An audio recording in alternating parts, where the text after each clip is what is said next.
Acting is reacting truthfully within the imaginary circumstance.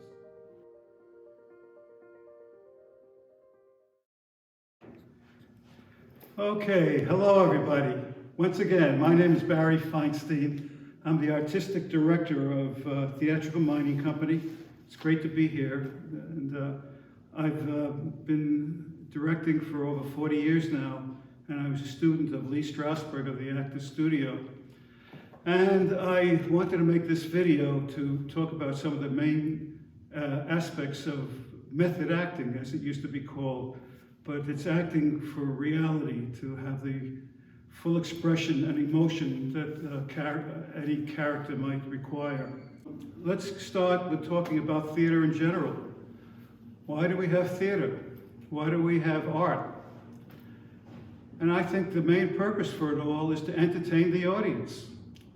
But secondary to that is the raising of consciousness. Sophocles, way back around 450, 60 BC, said that great art holds up a mirror to the subconscious and to our souls. And that's why I've really, I'm a real devotee of what Lee Strasberg tried to do. It all started way back around 1890 in Russia, Moscow, and the Moscow Art Theater under Konstantin Stanislavski, where he said something was changing, and the works of Chekhov, Anton Chekhov, was inspiring to him, and he needed more from the actors. The actors had to feel what they were saying. And the object of feeling a character, living inside a character, is the whole point that motivated the group theater in our country in the 30s. And that's where Lee Strasberg comes in. He was the artistic director there, and he went on to head the Actors Studio, and some very great talent.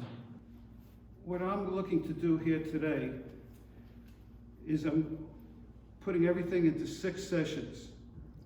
The first section is this introduction that I'm giving, and we're going to demonstrate first how to relax. To relax, you need to have full control of your instrument. You have to have external relaxation, internal relaxation, and mental focus. So we'll have somebody here to demonstrate the way I used and the way Strasberg has used. The second part will be the part of sense memory, which was Strasberg's main contribution, I believe. How to approach the senses, how to get to the emotion of a character. And you do it through sense memory. And we'll have people coming up here to demonstrate all that.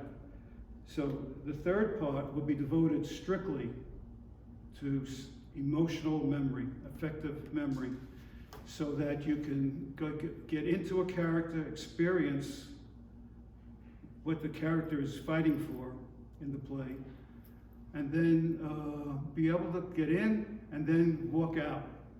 You got to get in the door and then go out through the door and have a beer with the cast and let it all go. You don't want to bring it home with you, okay?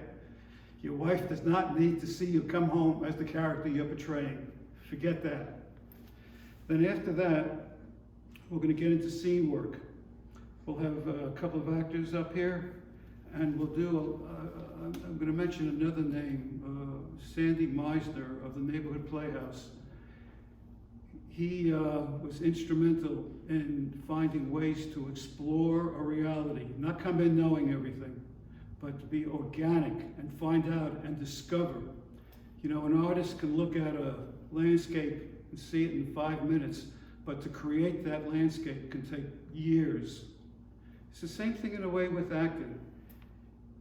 You get a role and you have a vision of it, but then you have to really learn how to tackle it, to explore it, to examine it. And that's a real important job. Sandy Meisner was just great. And I studied with a man, Sidney Kay. Sidney really introduced me to the art of listening. And listening is of paramount importance in acting. You have to learn how to listen as if you're hearing the dialogue for the first time. You can't be anticipating the moment. You have to be in the moment, strictly in the moment, and feeling the feelings of the character. And then after that, we're going to talk about the process of auditioning. Who the heck wants to put themselves through that? You got people sitting out there, you might have a 2-minute monologue to do. You might also have to read from the script, and then they're going to say, thank you very much, we'll see you next year. It's a grueling thing that every actor will tell you they hate it. But it's something you have to learn how to do. And you have to learn how to handle the rejection that comes along.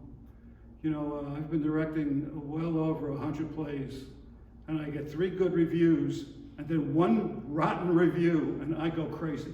That's the review somehow that sticks in my head. And my wife hits me over the head with a newspaper or something and say, get over it.